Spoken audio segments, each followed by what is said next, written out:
చంద్రబాబు నాయుడు గారి యొక్క ప్రభుత్వం చేస్తున్నటువంటి మోసపూరితతనం, ఎన్నికల ముందు ఇచ్చినటువంటి ప్రతి హామీని తుంగలో తొక్కి ఇవాళ అధికారాన్ని కేవలం ధనార్జన కోసం మాత్రమే అనుభవించండి. అంత ఫోటోల కోసం నేను కూర్చోండి.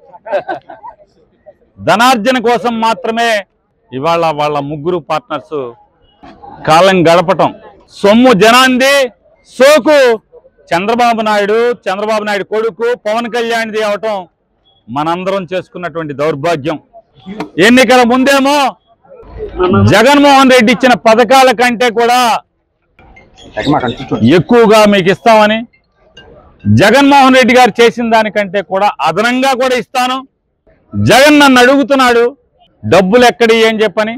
నా 40 ఏళ్ల అనుభవం, సంపద సృష్టిస్తాను, సంపద సృష్టించి ఆ డబ్బులందరినీ కూడా జనానికి పంచిపెడతాను, అలాగే ఈ రాష్ట్రం మొత్తం అభివృద్ధి చేస్తాను. భారతదేశం మాత్రమే కాదు ప్రపంచంలోనే మొట్టమొదటి రాష్ట్రంగా ఉండేట్టుగా నేను చక్కదిద్దుతానని చెప్పని అరచేతిలో వైకుంఠం చూపించి, అదొక్కటే కాదు జగన్ అప్పులు చేసి మీకు పథకాలు ఇచ్చాడు, నేను అప్పులు చేయకుండా సంపద సృష్టించి మీకు పథకాలు ఇస్తాను అని చెప్పినటువంటి మోసగాడు చంద్రబాబు.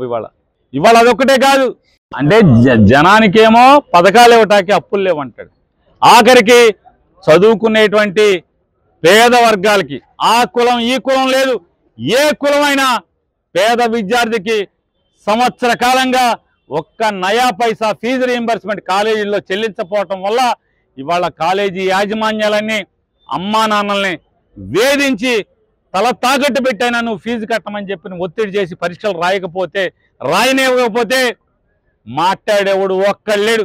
పవన్ కళ్యాణ్ మాట్లాడ్డు, చంద్రబాబు మాట్లాడ్డు, విద్యాశాఖ మంత్రి లోకేష్ కూడా నోరిప్పే పరిస్థితి లేదు. ఇవాళ వీళ్ళు దండుకు తింటం తప్పితే, జనం సొమ్ముని దండుకోవటం, హైదరాబాద్ వెళ్ళి దాచుకుంటాకి ప్రత్యేక విమానాల్లో వెళ్తాం తప్పితే ఒక్కడంటే ఒక్కడు కూడా జనం కోసం ఆలోచించేటువంటి లేడు, ఒక్కడు లేకపోవటం. ఇవాళ ఏ ఎమ్మెల్యేని చూసినా కూడా ఇసుక, నదుల్లో ఇసుక, ఊళ్ళో మట్టి, ఆఖరికి కొంతమంది ఎమ్మెల్యేలు అయితే చికెన్ కొట్ల మీద కమిషను, జాయింట్కి ఇంత, కేజీ మాంసానికి ఇంత అని వసూలు చేస్తున్నటువంటి దిక్కుమాలిన పరిస్థితుల్లో ఇవాళ ఉంటే ఒక్కడు మాట్లాడేవాడు లేడు, ఒక్కడంటే ఒక్కడు మాట్లాడలేడు. ఆడు ఈడు అని లేకుండా 164 మంది మళ్ళీ ఎమ్మెల్సీలు మొత్తం అంతా కూడా బ్రాందీల్లో మునిగి తేలుతున్న పరిస్థితులు ఇవాళ ఈ రాష్ట్రంలో ఉన్నాయి. బ్రాందీ వ్యాపారంలో ఈ చెయ్యట్టని ఒక్క ఎమ్మెల్యే ఉన్నాడా అంటే ఒక్కడు కూడా, ఆఖరికి ఈ ఎమ్మెల్యేతో సహా ఎవడు బ్రాందీ వ్యాపారం వాసన చూడకుండా ఒక్కడు లేకపోవటం అనేది మన దౌర్భాగ్యం. ఇవాళ ఇన్ని మాయమాటలు చెప్పి, ఇన్ని మోసాలు చెప్పి వీళ్ళు పబ్బం గడుపుకోవటానికి, ఆఖరికి ప్రజల్ని మోసం చేయడమే కాదు, దేవుణ్ణి సనాతన ధర్మం అని, జగన్మోహన్ రెడ్డి మీరు క్రిస్టియన్ మేము హిందువులు అని వాగినటువంటి చంద్రబాబు నాయుడు కూడా ఇవాళ సాక్షాత్తు రాష్ట్రంలో ఉన్నటువంటి ప్రతి దేవుడు ఆలయాన్ని కూడా దోచేసేటువంటి కార్యక్రమానికి తెరలేపుతున్నారు. మొన్న నోటిఫికేషన్ ఇచ్చారు.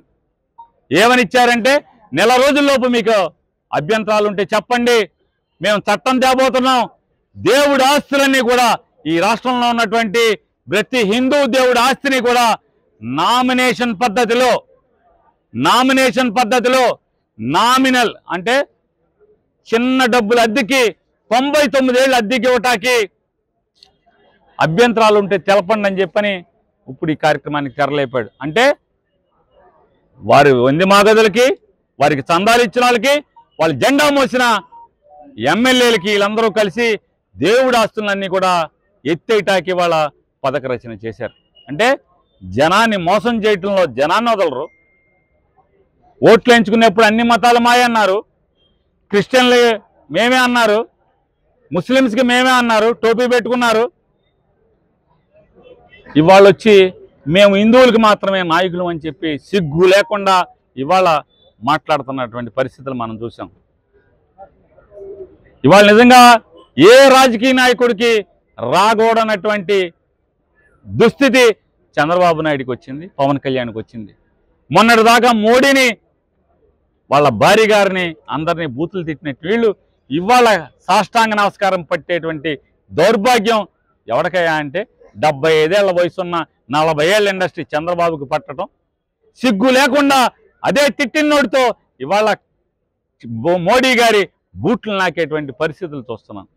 ఇదే పవన్ కళ్యాణ్ చంద్రబాబు నాయుడు కొడుకుని పచ్చి దగాకోరు, అవినీతి పరుడు, నీ కళ్ళు కనపడవా చంద్రబాబు, నీ కొడుకు దోసేస్తున్నాడని చెప్పి మాట్లాడాడు. చంద్రబాబుది తప్పుడు ప్రభుత్వం అని మాట్లాడాడు. ఇవాళ అదే చంద్రబాబు ఇంకా 25 ఏళ్ళు ఉండాలని చెప్పని చప్పట్లు కొట్టి మరి అసెంబ్లీలో చెప్తున్నాడు. అంటే ఎవరికన్నా రాజకీయ నాయకుడికి తిట్టిన నోటితో మళ్ళీ కాళ్ళు పట్టుకునే స్థితి రావటం, తిట్టిన నోటితోనే భజన చేసేటువంటి కార్యక్రమం రావటం అంటే ఇక మనిషిగా బతికి ఉండే అవసరమా అని నేను వాళ్ళని ప్రశ్నిస్తున్నాను.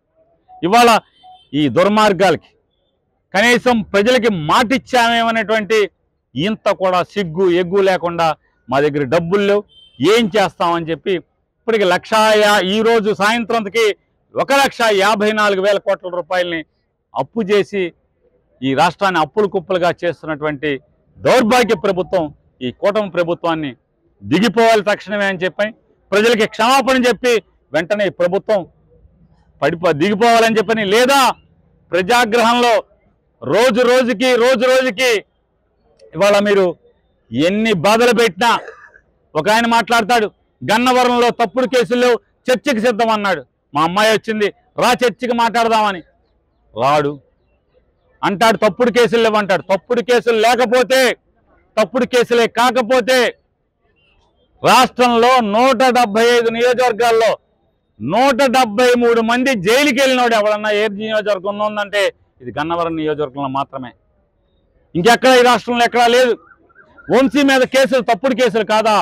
2019 సంవత్సరంలో చంద్రబాబు ప్రభుత్వం, తెలుగుదేశం శాసనసభ్యుడు 2018లో పట్టాలు పంచిపెట్టాడంట, దొంగ పట్టాలు అయ్యని చెప్పని చంద్రబాబు సిగ్గు లేకుండా 2019 జగన్ ముఖ్యమంత్రి అయిన తర్వాత వంశీ చాలా మంచోడు, తప్పుడు కేసు పట్టాలు అదో తప్పుంటే ఎంఆర్ఓని జైలుకి వేయాలి, కానీ వంశీని జైలుకి వెళ్ళటువంటి నేను పోలీస్ స్టేషన్కి వస్తా, పోలీస్ స్టేషన్ తలుపులు బద్దలు కొడతా అని చెప్పి వాగినటువంటి చంద్రబాబు నాయుడు ఇవాళ అదే కేసులో మళ్ళీ కాగితాలు కోర్టుకి ఛార్జ్ షీట్ వేసిన తర్వాత ఆ కాగితాలను మళ్ళీ వెనక్కి తెచ్చుకుని ఆ దాంట్లో వంశీని ముద్దాయిగా పెట్టడం అంటే తప్పుడు కేసు అవునా కాదా?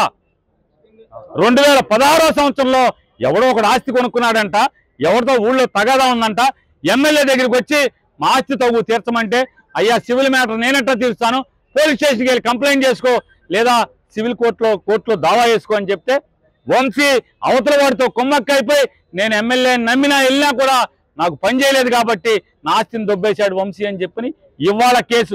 ఎందుకు ఇవాళ వచ్చావరా 2016 నుంచి అంటే అప్పటి నుంచి వంశీ అంటే భయం నాకు. ఇవాళ వంశీని భయపెట్టే చంద్రబాబు వచ్చాడు, అప్పుడు లేడు, బతికే ఉన్నాడు అప్పుడు కూడా చంద్రబాబు. వంశీని భయపెట్టే ప్రభుత్వం వచ్చిందని ఇంట్లోంచి బయట